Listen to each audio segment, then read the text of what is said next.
Hello everyone, welcome to the Study with Great Warriors. Today I again came with some other important words which are very important in your exam point of view. So quickly let's proceed. Our first word is expatriate. E-X-P-A-T-R-I-A-T-E. Expatriate. This word is noun. Okay, which means a person who lives outside his own country. Hindi में अगर आप देखो तो इसको प्रवासी बोल सकते हो आप, ठीक है, प्रवासी. एग्जाम्पल समझिए इस वर्ड को. My uncle is an expatriate who left the country to live in France. क्या मतलब हो गया सेंटेंस का? माई अंकल, मेरे अंकल एक एक्सपेट्रिएट हैं. एक्सपेट्रिएट मतलब प्रवासी हैं जिन्होंने लेफ्ट द कंट्री, जिन्होंने कंट्री छोड़ दी. क्या करने के लिए? To live in France, France में रहने के लिए. ठीक है, सिनोनिम से समझिए इस वर्ड को आप. सिनोनिम्स इसके अगर आप देखते हैं काफ़ी सिनोनिम्स हो सकते हैं, लेकिन मैं सिर्फ आपको वैसे सिनोनिम दे रही हूँ तो ज़्यादातर यूज़ हो रहे हैं एग्जाम्स में आपके. Migrant, and second is non native. Lockdown में ये वर्ड बहुत इन था, एग्जाम्स में आ सकता है अभी. एंटोनिम आप देखिए इसका, indigenous, indigenous, and second native. Okay, तो क्या वर्ड था? Expatriate, which means a person who lives outside his own country. Okay, next word की तरफ चलते हैं. Next word is dismal. D-I-S-M-A-L. dismal. This word is adjective, which means causing or showing sadness. Hindi में अगर आप देखिए तो इसको आप बोल सकते हैं निराशाजनक. ओके, निराशाजनक. एग्जाम्पल समझिए इस वर्ड को आप. When I saw the doctor's dismal face, I knew the news was not good. क्या मतलब हो गया सेंटेंस का? जब मैंने देखा डॉक्टर के डिसमल फेस को, यानी निराशाजनक फेस को मैंने देखा, तो आई न्यू द न्यूज़, मैं जानता था कि जो न्यूज़ कैसी है, news was not good, news अच्छी नहीं थी. ठीक है, ये सेंटेंस का मतलब हो गया. तो अभी आपने यहाँ पे देखा डिसमल, आपने एक अच्छा वर्ड सीख लिया यहाँ पर. जैसे अभी हम लोग कभी भी निराश होते हैं, बोलते हैं आई एम वेरी सैड, तो अब क्या यूज़ कर सकते हो आप? डिसमल भी सैड के जगह पे आप यूज़ कर सकते हो. सिनोनिम दे सकते हैं आप डिसमल का, मैं बता रही हूँ आपको. First is gloomy, second somber. Okay, antonym देखिए. First joyful and second delightful. क्या समझ में आपको आया? डिसमल इज कॉसिंग और showing the sadness. And first word था आपका expatriate, which means a person who lives outside his and her own country. Okay, our next word is relentless. R-E-L-E-N-T-L-E-S-S. Relentless. This word is also adjective. which means unkind, या फिर हिंदी में आप बोल सकते हैं दयाहीन।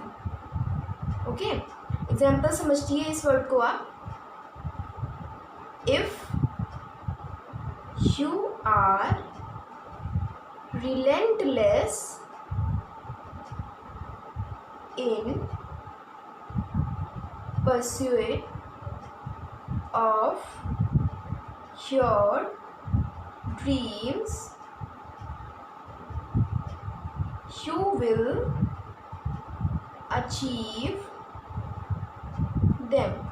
क्या मतलब हो जाएगा इस सेंटेंस का? इस सेंटेंस का मतलब ये हो जाएगा कि अगर आप रिलेंटलेसली या फिर कह सकते हैं अनकाइंड हो करके अपने ड्रीम्स को पीछा करते हैं या फिर अपने ड्रीम्स को फॉलो करते हैं आप, ठीक है, उसको पूरा करने के लिए पूरी मेहनत करते हैं, तो you will definitely achieve them, आप डेफिनेटली उसको अचीव कर पाओगे। ठीक है, सिनोनिम समझिए इस वर्ड्स के। इस वर्ड के आपके सिनोनिम्स हो जाएंगे हार्श, सेकेंड रूथलेस। ठीक है, हार्श कह सकते हो आप इस वर्ड को, क्योंकि अनकाइंड है कोई चीज़, वो कठोर भी होती है, जिसमें दया नहीं है बिल्कुल भी, वो कठोर होती है। This is harsh and ruthless. Okay, antonym पहुंचते हैं इस वर्ड के। एंटोनिम से आप देखिए, फर्स्ट कंपैशनेट,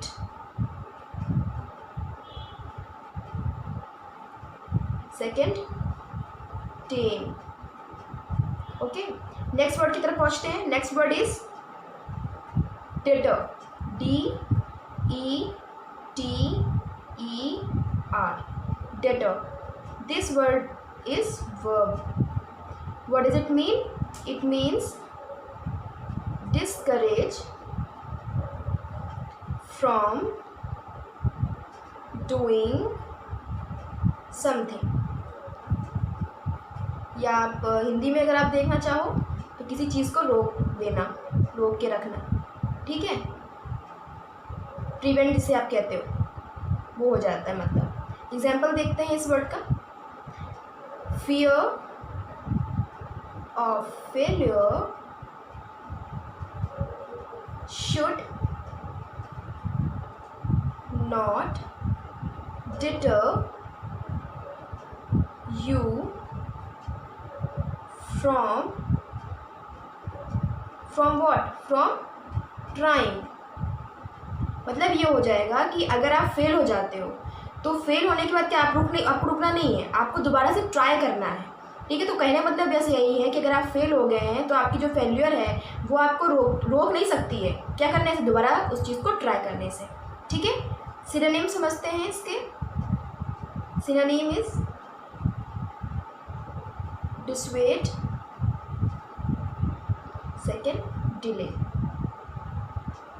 ठीक है, एंटोनिम आप देखिए इस वर्ड के। Persuade and second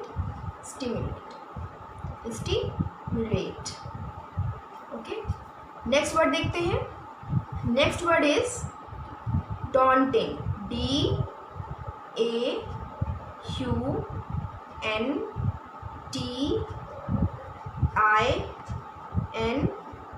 DAUNTING, daunting. Daunting is also an adjective word जिसका मतलब होता है which is difficult to deal with, मतलब कठिन। सिंपली आप कह सकते हो कठिन। ठीक है, एग्जाम्पल से अगर आप देखो तो एग्जाम्पल से आप देख सकते हैं because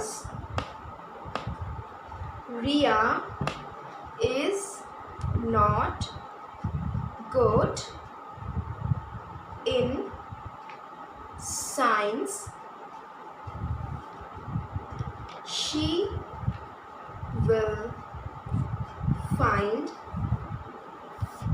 medical school to be a daunting task। क्या मतलब हो जाएगा? मतलब ये हुआ कि जो रिया है, because Riya is not good in science, science में वो बिल्कुल अच्छी नहीं है, क्योंकि तो क्या हो जाएगा कि अगर उसको मेडिकल स्कूल में अगर भेजा जाता है तो उसके लिए क्या वो टफ हो गया ना उसका task. She will find medical school to be a daunting task, उसके लिए डॉन्टिंग टास्क हो जाएगा, बहुत कठिन काम हो जाएगा उसके लिए, एक अच्छा बहुत ज़्यादा कठिन काम हो गया उसके लिए कि वो मेडिकल स्कूल में जाए या उसका एडमिशन अगर होता है। ठीक है, ये मतलब हो जाता है। सिनोनिम के तौर पे देखिए इस वर्ड को, सिनोनिम्स हो सकते हैं इसके। First, formidable, formidable. Second, intimidate, intimidate. Okay, antonyms देखते हैं इसके। Encouraging, encouraging. Second, pleasant, pleasant. Okay, एक बार वापस से तीनों वर्ड्स को हम रिवाइज करते हैं। Third word was relentless, adjective था ये वर्ड और उसका मतलब था अनकाइंड। फोर्थ वर्ड था हमारा डेटर, डेटर भी एक वर्ब है और इसका मतलब है किसी भी चीज़ को रोकना, किसी भी काम को डिस्करेज, किसी काम को करने से अगर कोई कर रहा है उसको डिस्करेज करना, रोक देना, वो हो जाता है आपका मतलब डिटर। मैं यहाँ पर आपको डिटर का एक नोट बताना चाहती हूँ। नोट में आप लिख सकते हैं कि डिटर, अगर आपका सेंटेंस वर्ड्स आता है आपके पेपर में तो डिटर हमेशा फॉलो करेगा प्रपोजिशन को, और कौन सा प्रपोजिशन को फॉलो करेगा? फ्रॉम। ठीक है, फ्रॉम को फॉलो करेगा, ये आप नोट कर लीजिए, क्योंकि अगर आप सेंटेंस देखते हैं तो अगर आपसे बोला जाता है कि इसे फाइंड करिए कौन सी गलती है, तो डिटर के साथ आपको आएगा इन आ जाएगा, ऑफ आ जाएगा, अदर प्रपोजिशन यूज़ हो जाएंगे, बट वो सारे के सारे क्या हो जाएंगे? वो गलत होंगे। और सही क्या होगा? Deter from. डिटर हमेशा अपने साथ फ्रॉम लेता है। देखिए मैंने भी यहाँ पर सेंटेंस में यूज़ किया है, डिटर के साथ हमेशा फ्रॉम आया है, मैंने डिटर के साथ कभी ऑफ या फिर इन नहीं लगाया है, फ्रॉम लगाया जाता है, तो ये आपके लिए हेल्पफुल हो जाएगा। फिफ्थ वर्ड था आपका daunting, which means which is difficult to deal with. किसी भी काम को आपको करने में अगर डिफ़िकल्ट हो रहा है, आपको इंकरेजमेंट नहीं मिल रहा है, तो वो वर्ड आपका हो जाता है डॉन्टिंग। सो गाइज, मैं आज आपका सेशन यहीं पर ख़त्म करती हूँ। आई होप आपको ये वीडियो अच्छा लगा होगा, और अगर आपको अच्छा लगा है तो प्लीज़ इस वीडियो को लाइक कीजिए, शेयर करिए among your friends and subscribe कीजिएगा चैनल अगर अभी तक आपने नहीं किया है। तब तक के लिए keep learning and thank you.